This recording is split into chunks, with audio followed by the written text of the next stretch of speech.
गुनाहगारों में से एक के साथ मिलकर के गुजरात सरकार ने काम किया। बलात्कारी, दंगाई, हत्यारे और ये सब और उन्हें इज्जत के साथ रिहा किया जाए फर्जी तरीके से। संघ परिवार की सरकार ने बलात्कारी दंगाइयों को रिहा कराया। क्या गुमराह करके इस तरीके के आदेश लेने वालों के खिलाफ सुप्रीम कोर्ट ने कोई किसी प्रकार का निर्णय नहीं लिया, आदेश नहीं दिया? जजों की मजबूरी थी यह संदेश देने के लिए कि इस देश में कानून का राज चलता है, क्योंकि संवैधानिक बेंच का फैसला पहले से था। और भाजपा ने क्या संदेश दिया? एक और संदेश दिया। वो ये दिया कि जितना मर्जी दंगे करो, बलात्कार करो, हत्याएं करो, आगजनी करो, हमारी सरकार सत्ता में आके तुम्हें रिहा करती है। जिस देश के अंदर जाति देखकर, लिंग देखकर, पहनावा देखकर, मजहब देखकर, भाषा देख करके व्यक्ति की पहचान की जाती है, वह देश कभी तरक्की नहीं करते।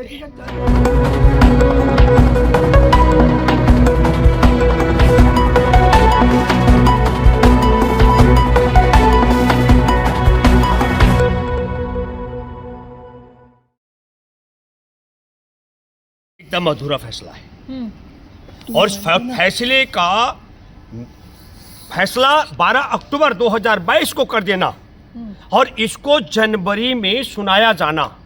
एक मैं रोचक बात बताना चाहता हूं। सबसे पहली बात यह है कि सुप्रीम कोर्ट ने यह कहा कि यह फर्जी तरीके से, गलत तरीके से सुप्रीम कोर्ट को गुमराह करके यह आदेश लिया गया और यह आदेश लेने वाले उन 11 अपराधियों में से, 11 गुनाहगारों में से एक के साथ मिलकर के गुजरात सरकार ने काम किया। तो जब फर्जी तरीके का मामला घोषित होगा, प्रमाणित सिद्ध हो चुका है सुप्रीम कोर्ट ने, तो मैं जरा जानना चाहता हूं आपके माध्यम से दो बड़े सवाल कि ये फर्जी तरीके से, पहली बात तो ये देशवासियों आपको बताना चाहता हूं कि फर्जी तरीके से बिल्किस बानो के साथ गैंग रेप करने वाले उसकी मां और उसके परिवार की 2 और महिलाओं के साथ में उसकी मासूम 3 साल की बच्ची की हत्या कर, 14 सदस्यों की हत्या कर दी गई उसके परिवार की, और वह देश की बेटी जिसके साथ इतनी बर्बरता हुई हो, बलात्कारी, दंगाई, हत्यारे और ये सब, और उन्हें इज्जत के साथ रिहा किया जाए फर्जी तरीके से। और फर्जी तरीके से वो भी कब? जब हमारे देश में आजादी की 75वीं वर्षगांठ मनाई जा रही थी, उसकी तैयारी चल रही थी, तब 10 अगस्त 2022 को हमारे देश की आजादी के अमृतकाल को कलंकित करने के लिए, इसलिए संघ परिवार की सरकार ने बलात्कारी दंगाइयों को रिहा कराया। 2, गुजरात के चुनाव थे। गुजरात के चुनाव थे, ठीक दिसंबर में वोट होना था, तो वोटों का ध्रुवीकरण करने के लिए और वोटर्स को अपने गोल बंद करने के लिए, हिंदू मुसलमान करने के लिए बिल्किस बानो के परिवार की बर्बर हत्या, बलात्कारी, दंगाई, और इससे बड़ा आतंक और क्या हो सकता है? घर में घुसकर उसके परिवार के सदस्यों की हत्या कर दी गई थी। तो मैं कहूंगा दुनिया के सबसे खतरनाक आतंकवादियों को रिहा कर दिया गया। और इससे अब सवाल ये उठता है सुप्रीम कोर्ट से, 2 अहम सवाल। सुप्रीम कोर्ट में क्या गुमराह करके इस तरीके के आदेश लेने वालों के खिलाफ सुप्रीम कोर्ट ने कोई किसी प्रकार का निर्णय नहीं लिया, आदेश नहीं दिया? मुझे लगता है सुप्रीम कोर्ट को चाहिए, सुप्रीम कोर्ट में बैठे जजों को चाहिए था इसके लिए 0 FIR दर्ज कराने का, और ताकि जांच पड़ताल में उभरता। और क्या उभरता? जुलाई 2022 में हमारे देश में गृह मंत्री अमित शाह के यहां से आदेश जाता है। क्या आदेश जाता है? इन बलात्कारी, दंगाई, हत्यारे, आतंकवादियों को रिहा कर दिया जाए, क्योंकि हमने कलंकित करना है देश की आजादी के 75वें वर्षगांठ को, और हमने गुजरात के चुनाव में अपने वोटरों का ध्रुवीकरण करना है। तब मैं ये जानना चाहता हूं कि क्या कारण है इतने बड़े फ्रॉड करने वालों के खिलाफ मुकदमा दर्ज कराने का आदेश न जारी करके यह अधूरा फैसला है। और दूसरी महत्वपूर्ण बात, ये जो मंशा थी, जिस नियत और नीति के लिए, जिस लाभ के लिए अमित शाह, गृह मंत्री, मोदी सरकार और मैं गुजरात सरकार ने मिलकर के फर्जी तरीके से इन 11 दंगाई, बलात्कारी, आतंकियों को रिहा कराया, वो मकसद भी उनका पूरा करने में सुप्रीम कोर्ट की भी अहम भूमिका रही।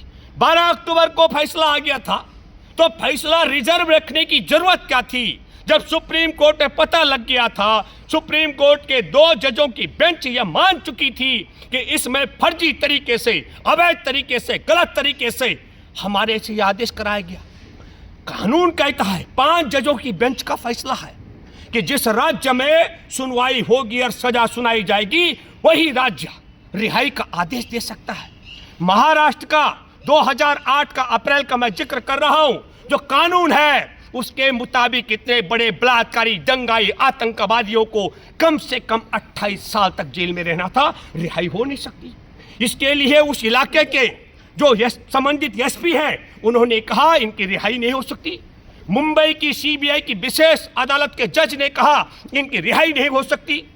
उसके बावजूद और 5 जजों की बेंच का पहले से ही फैसला था कि इनकी रिहाई गुजरात कर ही नहीं सकता।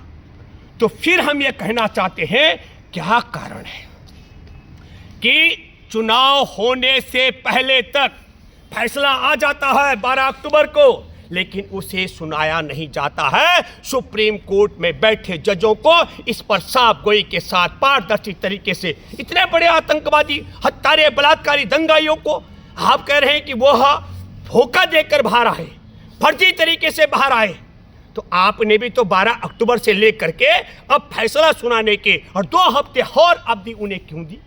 क्या कारण है? 2 सप्ताह का समय लगेगा ऐसे मैं कह रहा हूं इतने बड़े घिनौने अपराधियों को जेल तक जाने के लिए 2 सप्ताह का समय लगेगा।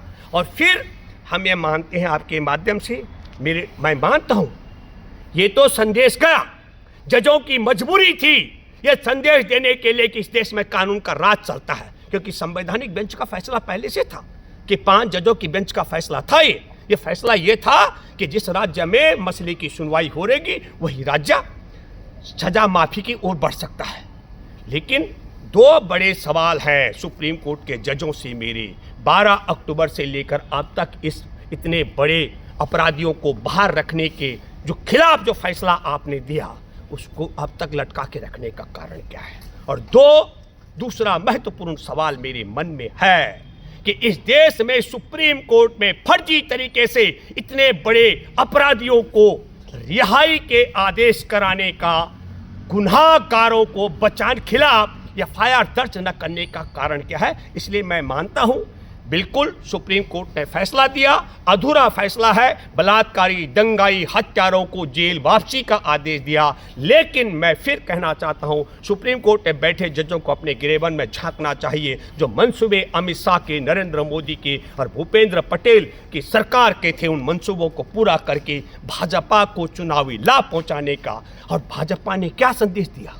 एक और संदेश दिया, वो ये दिया कि जितना मर्जी दंगे करो, बलात्कार करो, हत्याएं करो, आगजनी करो, हमारी सरकार सत्ता में आके तुम्हें रिहा करती है।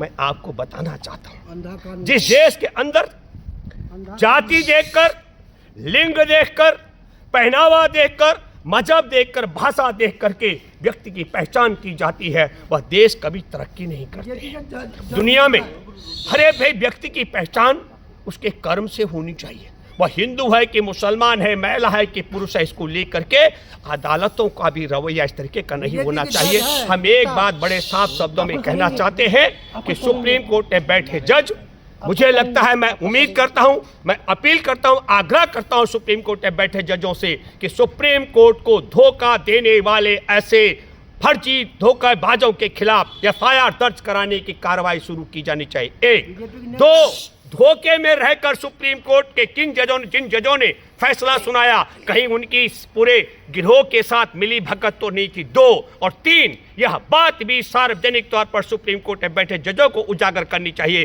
कि 12 अक्टूबर को फैसला आ जाने के बाद उससे विधानसभा चुनाव में भाजपा को चुनावी जीत पहुंचाने के लिए रिजर्व क्यों रखा गया। मैं एक और महत्वपूर्ण बात कहना चाहता हूं, अभी हमारे देश में नोटबंदी के बाद, मोदी सरकार बनने के बाद, दुनिया का सबसे ताकतवर राजनेता और ताकतवर दुनिया का विश्व गुरु बनने के बाद, उसकी सरकार बनने के बाद कहा गया था आतंकवाद खत्म हो जाएगा।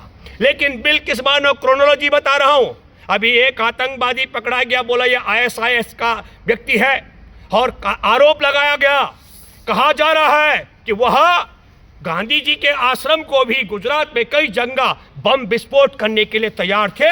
ये भारत की सरकार मान गई है।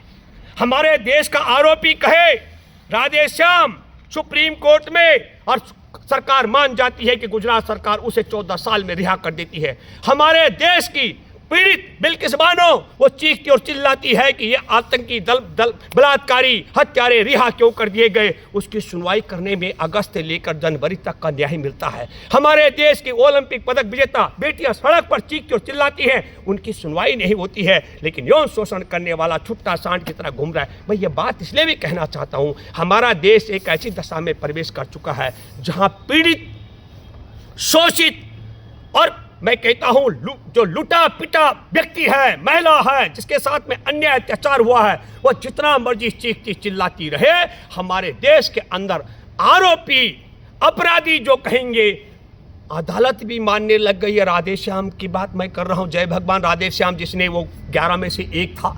और उसी तरीके से वहाँ चाहे ब्रजभूषण शरण सिंह हो और वह तमाम, अगर एक बड़ी फेर रिश्ता है हमारे देश की, मैं बता रहा हूँ, उन्नाव की 17 साल की पीड़िता कह रही थी मेरे साथ गलत हुआ, लेकिन कोई न्याय की बात नहीं आ रही थी, उसे आत्मदाह तक करना पड़ा था मुख्यमंत्री के आवास के आगे।